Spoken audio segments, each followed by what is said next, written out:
राजस्थान की 3 विधानसभाओं के विधायकों द्वारा कथित रूप से कमीशन मांगने का स्टिंग ऑपरेशन होने के मामले में तीनों विधायकों के खिलाफ सरकार ने बहुत ही कठोर कदम उठा लिए।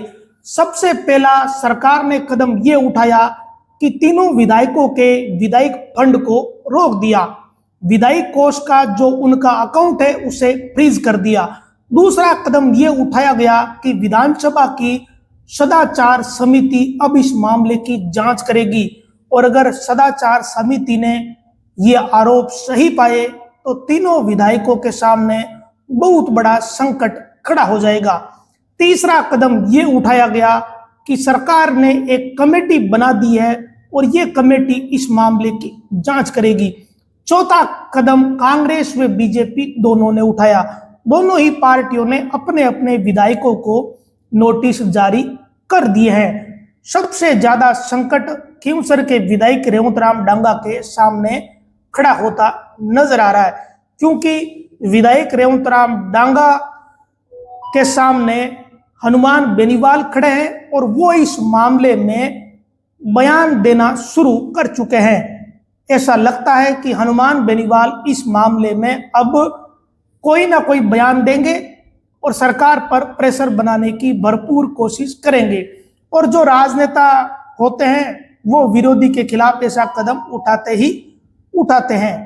विधायक कोष से अनुशंसा के नाम पर कमीशन मांगने का ये जो खेल है वैसे तो कोई नया नहीं है, लेकिन संभवतया ये पहला ऐसा मामला है जब 3 विधायक इस तरीके से एक स्टिंग ऑपरेशन में रिकॉर्ड हो गए। बहुत हैरानी की बात यह है कि बिल्कुल ही अनजान व्यक्ति से इस तरीके से डिमांड की जा रही है। आमतौर पर लोग अपने परिचित या मिलने वाले ठेकेदारों के ही राजनेता संपर्क में रहते हैं, लेकिन यहां विधायकों ने इस चीज को भी दरकिनार कर दिया, परवाह नहीं की। अब मुख्यमंत्री भजनलाल शर्मा ने इस मामले को कितनी गंभीरता से लिया है इसका अंदाजा इस बात से लगाया जा सकता है कि आज मुख्यमंत्री ने एक कार्यक्रम में भाषण देते हुए ये बात कही कि जो भी भ्रष्टाचार करेगा उसे बख्शा नहीं जाएगा, चाहे वो कितना ही ताकतवर क्यों नहीं हो। इसके बाद मुख्यमंत्री ने इस मामले की जांच के लिए गृह विभाग के अतिरिक्त मुख्य सचिव की अध्यक्षता में एक कमेटी बना दी है। इस कमेटी में गृह विभाग के अतिरिक्त मुख्य सचिव के अलावा प्रदेश के मुख्य सचिव और डीजीपी शामिल होंगे, यानी प्रदेश के सबसे बड़े अधिकारियों की 3 सदस्यों की एक कमेटी इस मामले की जांच करेगी। अब इससे बड़े अधिकारी तो राजस्थान में है ही नहीं। जिस मामले में डीजी, मुख्य सचिव और गृह विभाग के अतिरिक्त मुख्य सचिव हो तो यह समझा जाना चाहिए कि इस मामले को कितनी गंभीरता से लिया गया। दूसरा, विधानसभा अध्यक्ष वासुदेव देवनानी ने भी इस मामले में तत्काल कदम उठा लिए। विधानसभा की सदाचार समिति इस मामले की जांच करेगी। कांग्रेस और बीजेपी दोनों अपने कदम उठा चुकी, अपने अपने विधायकों को नोटिस दे दिए। जो बीजेपी के प्रदेश अध्यक्ष मदन राठौड़, इन्होंने 3 दिन के भीतर रेवंतराम डांगा से जवाब मांगा है और अगर 3 दिनों में बीजेपी विधायक रेवंतराम डांगा के जवाब से संतुष्ट नहीं हुई तो रेवंतराम डांगा पर पार्टी की तरफ से बड़ी गाज गिर सकती है, यानी उन्हें निष्कासित किया जा सकता है। यह फिलहाल संभावना वाली बात है। अब रेवंतराम डांगा क्या जवाब देंगे, उसके बाद बीजेपी के प्रदेश अध्यक्ष क्या कदम उठाएंगे, ये तो आज से 3 दिन बाद ही पता चलेगा। इधर मुख्यमंत्री इस मामले को कितनी गंभीरता से ले रहे हैं उसका अंदाजा इस बात से लगाया जा सकता है कि सीएम ने यह कहा है कि चाहे कोई भी व्यक्ति हो, चाहे कितना ही प्रभावशाली क्यों नहीं हो, यदि भ्रष्टाचार में लिप्त पाया गया तो उसे बख्शा नहीं जाएगा। यहाँ बड़ी दिलचस्प बात या चौंकाने वाली बात यह है कि बीजेपी के विधायक, कांग्रेस के विधायक और निर्दलीय तीनों तरह के विधायक इस मामले में स्टिंग ऑपरेशन में शामिल दिखे हैं। इधर विधानसभा के मुख्य सचेतक जोगेश्वर गर्ग ने इस मामले में जांच के लिए विधानसभा अध्यक्ष से निवेदन किया कि सदाचार समिति से जांच करवाई जाए और उन्होंने एक लेटर विधानसभा अध्यक्ष को दिया। इसके बाद देवनानी ने तुरंत ही अगला कदम उठा लिया और कहा कि उन्होंने जांच सौंप दी है और शीघ्र ही जांच रिपोर्ट मांगी है। अब अगर सदाचार समिति ने इस मामले में आरोपों को सही माना तो विधायकों के सामने विधायकी का संकट भी खड़ा हो सकता है या उन्हें विधानसभा से सस्पेंड करने जैसी कोई बड़ी कार्रवाई हो सकती है। अब ये सारी संभावना वाली बातें हैं, ये चीजें तभी क्लियर होगी जब रिपोर्टें इन सारी चीजों की सामने आ जाएगी। लेकिन ऐसा लगता है कि सबसे जल्दी जो कार्रवाई होगी वो होगी बीजेपी की तरफ से, क्योंकि बीजेपी के प्रदेश अध्यक्ष ने सिर्फ 3 दिन दिए हैं खिंवसर विधानसभा क्षेत्र के विधायक रेवतराम डांगा को कि आप तो 3 दिन के भीतर ये जवाब दीजिए। जो वीडियो वायरल है, जो अखबार में खबर छपी है कि आपने विधायक कोष की राशि को लेकर रिश्वत की डिमांड की है, और ये पार्टी में अनुशासन भंग करने की परिभाषा में आता है। आप अगर 3 दिनों के भीतर सफाई दें, तो अगर सफाई मांग ली गई, नोटिस दे दिया गया, तो इसका मतलब ये तय मानिए कि बीजेपी सख्त कदम उठाने वाली है, अन्यथा ये प्रक्रिया नहीं होती। अगर इन प्रक्रिया से पार्टी गुजर चुकी है, नोटिस जारी हो चुका है, तो फिर एक्शन होना लगभग तय माना जा रहा है। इधर कांग्रेस के प्रदेश अध्यक्ष डोटासरा और पूर्व मुख्यमंत्री गहलोत, इन सब ने यही कहा है कि भाई इस मामले की जांच करवाई जाए और एक उच्च स्तरीय कमेटी जांच करे। हनुमान बेनीवाल दोपहर के समय ही प्रेस कॉन्फ्रेंस करके ऐसी मांग कर चुके हैं। बड़ी बात यह है कि विधायकों ने विधायक कोष में 40% की रिश्वत मांगी है।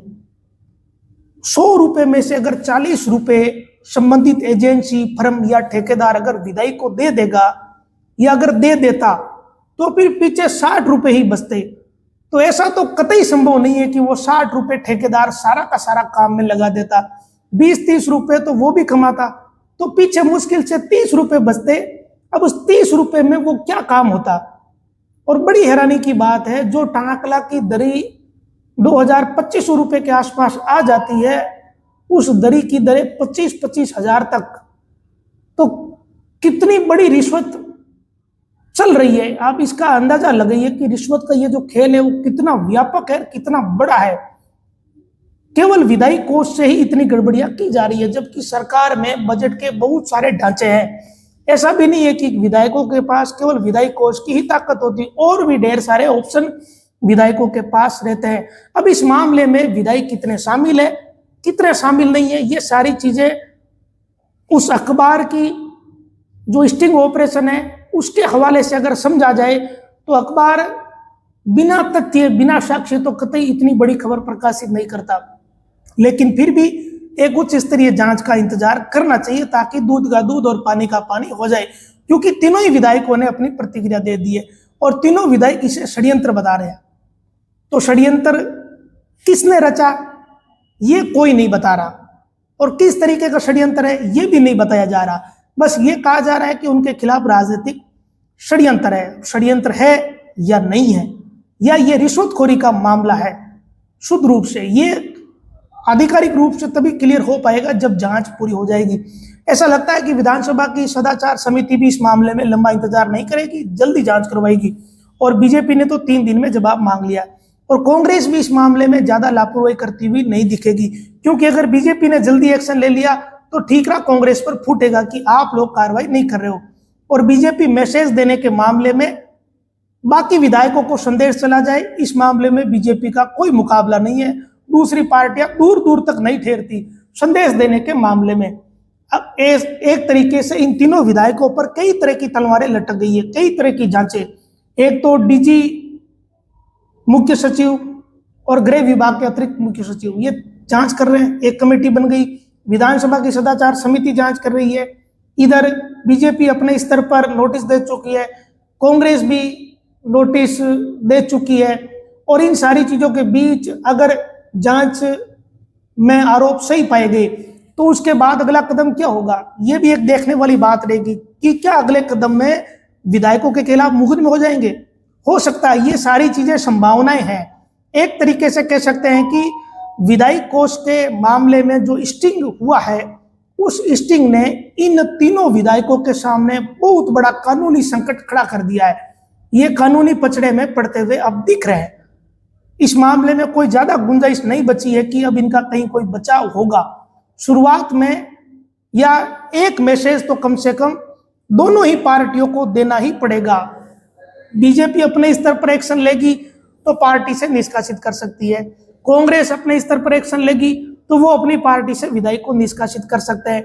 इसके बाद बात आती है सरकार की, तो सरकार को भी कोई ना कोई मैसेज देना पड़ेगा कि सरकार जीरो टॉलरेंस की नीति अपनाती है करप्शन के मामले में, तो इन्हें भी विधायकों के खिलाफ कोई एक्शन लेना पड़ सकता है। अगर ये परिस्थितियां बन गई तो फिर इन विधायकों के सामने कानूनी संकट खड़ा एक तरीके से हो चुका है। फिलहाल कुछ दिनों के लिए इंतजार करना चाहिए। लेकिन एक और दूसरी महत्वपूर्ण बात है, आज जो खबर प्रकाशित हुई है उसके बाद उसका फॉलोअप या उसकी दूसरी खबर क्या प्रकाशित होगी, ये देखना भी बहुत ही महत्वपूर्ण रहेगा। कि अभी ये जो जानकारी चल रही है कि सरकार ने कमेटी बना दी, विधानसभा अध्यक्ष जांच करवा रहे, बीजेपी ने नोटिस दे दिया, कांग्रेस ने नोटिस दे दिया, ये खबरें तो जनरल हो गई, ये तो प्रकाशित होनी है, या ये खबरें तो सबके सामने है।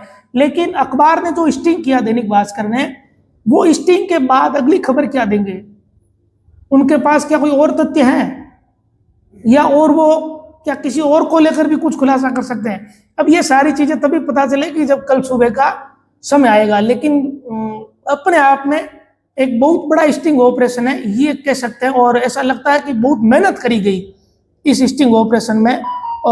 लेकिन दूसरी तरफ अगर बात करें तो विधायक किसी पर भी, किसी के साथ भी बातचीत कर रही है, ये एक थोड़ी सोचने वाली बात है। इस पर कभी और बात करेंगे। लेकिन जो भी है, जो जनता के सामने है, वो चौंकाने वाला वाकई में है, और बहुत चौंकाने वाला। अब आगे इस पर 3 दिनों के बाद या 4-5 दिन के बाद क्या क्या एक्शन होता है, इसके लिए हमें कुछ दिन इंतजार करना पड़ेगा। 3 दिन तो बीजेपी वाले मामले में, और उसके बाद हो सकता है कि कांग्रेस भी सख्त कदम उठा ले, और विधानसभा की कमेटी और जो 3 स्तरीय सदस्यों की कमेटी है सरकार की तरफ से, वो भी हो सकता है कि जांच रिपोर्ट जल्दी पेश कर दे। तो ये सब आने वाले समय में पता चलेगा। आप इसके बारे में क्या सोचते हैं कि स्टिंग ऑपरेशन सही था, और विधायकों ने जो डिमांड करी या जो उस खबर में दिखाया जा रहा है, अगर ऐसा है तो ये कितना चिंताजनक है, क्योंकि ये पैसा जनता का है। विधायक कोष से ये उम्मीद की जाती है कि हर ग्राम पंचायत को विधायक कोष बांटा जाएगा। उस विधानसभा क्षेत्र में जो भी गांव का जरूरी काम है वो होगा। अगर उसमें से 40-40% रुपए अगर ऐसे ही चले जाएंगे, और उसके बाद जो ठेकेदार है काम करने वाला या काम करने वाली फर्म है, तो वो तो ऐसा तो है नहीं कि वो धर्मात्मा है। अगर विधायकों पर यह आरोप है कि वो 40% ले रहे हैं, और जो देने वाली फर्म है, तो वो क्यों भला गांवों में जाकर बचे हुए 60% से पूरा काम करेगी? वो भी नहीं करेंगे, पैसे उनको भी कमाने होंगे, तो वो कितने और डकार जाते होंगे, तो पीछे कितने पैसे बचते हैं, और उन पैसों से अच्छा काम होने की उम्मीद की जा सकती है क्या? ये कई ऐसे सवाल हैं जो हर किसी के मन में है। तो इसके बारे में कोई टिप्पणी या प्रतिक्रिया देना चाहते हो तो कमेंट बॉक्स में अपनी प्रतिक्रिया दे सकते हैं। नमस्कार।